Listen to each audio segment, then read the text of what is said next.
Hi friends, स्वागत है आप सभी का मिशन कोचिंग सेंटर में। इस वीडियो में बात करेंगे अपवाह तंत्र, गंगा नदी तंत्र के बारे में डिस्कस करेंगे। यहाँ पे क्या क्या क्वेश्चन पूछेंगे वो सभी क्वेश्चन इसमें डिस्कस करेंगे। पहला क्वेश्चन पूछा गया, गंगा नदी उदाहरण है किसका? तो पूर्ववर्ती अपवाह का, अपवाह तंत्र का उदाहरण है। बांग्लादेश में गंगा नदी को पुकारा जाता है किस नाम से? पद्मा के नाम से जाना जाता है। बांग्लादेश में प्रवेश करने के बाद गंगा किस नदी को निम्नलिखित में से किस नाम से जानते हैं? गंगा नदी को किस नाम से? तो ये पद्मा नाम से जानते हैं। बांग्लादेश में प्रवेशोपरांत गंगा पद्मा नदी, ठीक है, उसी को घुमा घुमा के पूछा है। सुंदरवन डेल्टा का निर्माण करने ब्रह्मपुत्र नदियाँ, गंगा और ब्रह्मपुत्र नदियाँ हो जाएंगी। अगला देखो, अगला कथन कह रहा है, फिर कारण लिखा है और इसमें से पूछ रहा है आपसे कौन सा सही है। ठीक है, कहता है कि गंगा बहुत ही प्रदूषित नदी है। दूसरा कारण कहता है जो नदी जितनी पवित्र होती है वह उतनी ही प्रदूषित होती है। कारण भैया बहुत गलत है, मतलब ऐसा कुछ नहीं रीजन होता है। तो कथन तो सही है, ठीक है, कथन सही है, तो मतलब ये सही है, आर गलत हो जाएगा। उसके बाद में कहता है गंगा की जलोढ़ मृदा की गहराई भूमि सतह से नीचे लगभग कितनी होती है? तो 6000 मीटर तक होती है, 6000 मीटर तक। अगला पूछा जा रहा है, इधर देखो, ये मतलब इनको पूछ रहा है मैचिंग बताइए, मतलब अच्छा कौन सा सही है, ठीक है, कौन सा सही कोट मिला हुआ है। तो इसमें से आपका देखते हैं भाई, पहला देखते हैं कि देवप्रयाग, अलकनंदा और भागीरथी, ठीक है।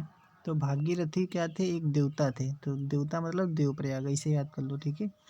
रुद्रप्रयाग, अलकनंदा और मंदाकिनी, रुद्र और मंद, ठीक है, रुद्र मंद्र ऐसे याद, तो ये भी सही है। अलकनंदा नदी बद्रीनाथ से बहती है, ठीक है।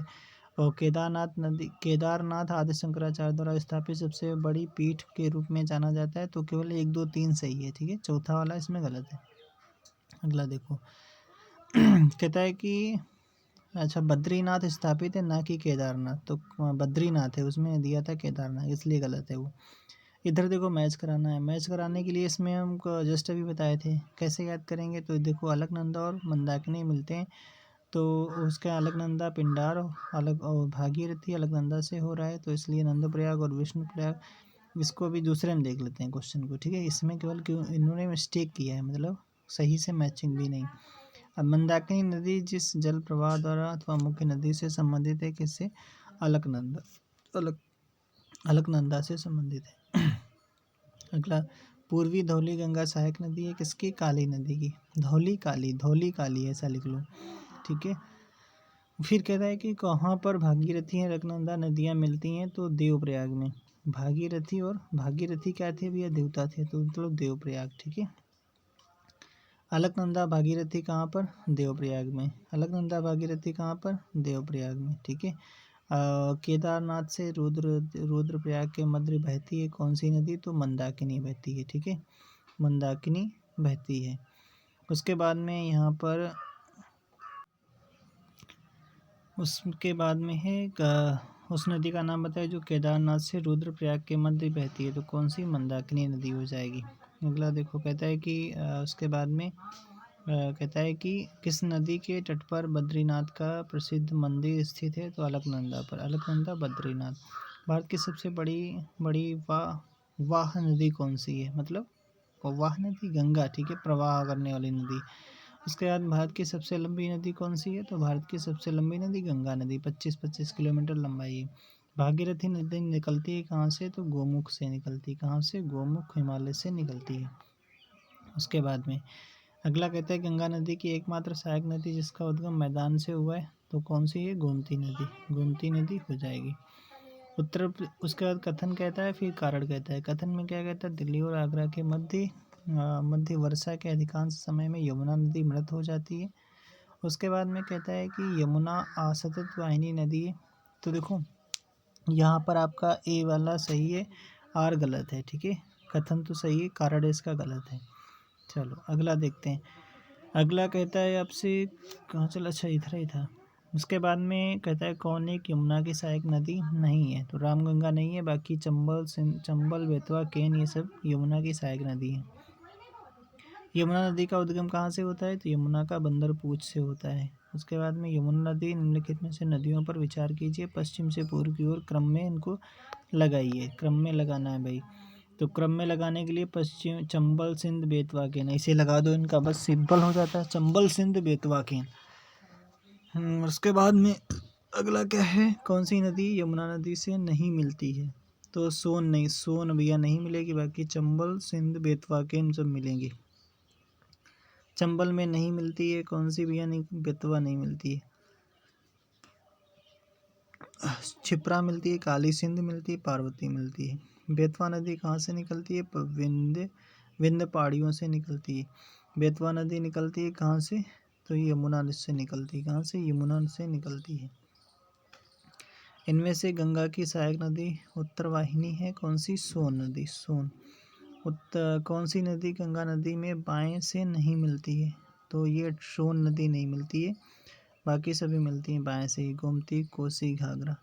कौन सी श्रेणी यमुना और सोन के मध्य जल द्विविभाजक का कार्य करती है? कैमूर पहाड़ी। अच्छा, कैमूर श्रेणी जो है यमुना और सोन के बीच जल द्विविभाजक का कार्य करती है। कौन सी? कैमूर। किस नदी का जलग्रहण क्षेत्र सर्वाधिक है? सोन नदी का, सोन नदी का हो जाएगा। मोरीबंद डेल्टा है कौन भैया? डेल्टा, मोरीबंद डेल्टा किस डेल्टा का उपविभाग है? बंगाल डेल्टा का, बंगाल डेल्टा का। गंगा नदी का नदी घाटी का भाग कौन सा उपनदी है? तो इनमें से कह रहा है एक से अधिक है, एक से नहीं, मतलब इसका पढ़ना पड़ेगा कुछ ज़्यादा इसमें, मतलब ठीक है देख लेते हैं। दामोदर नदी, बराकर नदी, उत्तरी कोयल, तो इसमें मतलब ये ई वाला ऑप्शन सही है इसका। तो उत्तरी कोयल झारखंड से बहने वाली एक नदी है जो सोन नदी की एक सहायक नदी है। सोन नदी के दाहिने तट पर मिलती है। सोन नदी दक्षिणी भाग में गंगा नदी में मिलने वाली दूसरी सबसे बड़ी सहायक नदी है। जो उसके बाद में जो पटना के पास गंगा में मिलती है। दक्षिणी कोयल नदी झारखंड व उड़ीसा में प्रभावित होती है। दक्षिणी कोयल नदी उत्तरी कारो नदी के साथ मिलकर कोयल नदी के रूप में प्रभावित होती है। अच्छा, इसलिए इसका आंसर यही वाला है। ठीक है, ई वाला सही था। बिहार राज्य में गंगा के किनारे कितने जिले स्थित हैं? तो ये स्थित हैं 12 जिले, 12 जिले। चाहे बिहार पीसीएस का है इसलिए बिहार का पूछा गया। बिहार के किस जिले में गंगा नदी सबसे लंबी है? तो ये पटना में। किसमें? पटना में। उसके बाद में कौन सी नदी भारतीय गंगा नदी बेसिन का हिस्सा नहीं है? कौन सी है भैया? जोंक नदी। जोंक गंगा में नहीं लगेगी, ऐसे याद कर लो। ठीक है, तो पुनपुन, जलांगी नदी, अजय नदी, बाकी जोंक नहीं है। उत्तर प्रदेश से प्रभावित नहीं होती है कौन सी? गंडक नदी। कौन सी नदी फतुहा के पास गंगा में मिलती है? फतुहा, फतुहा, तो फतुहा पुनपुन नदी, पुनपुन मिलती, फतुहा पुनपुन गंगा नदी। ठीक है, इसे याद कर लो। अगला देखते हैं गंगा नदी तंत्र, वो ब्रह्मपुत्र नदी तंत्र। इसको नेक्स्ट वीडियो में देखेंगे। Thank you, thanks for watching.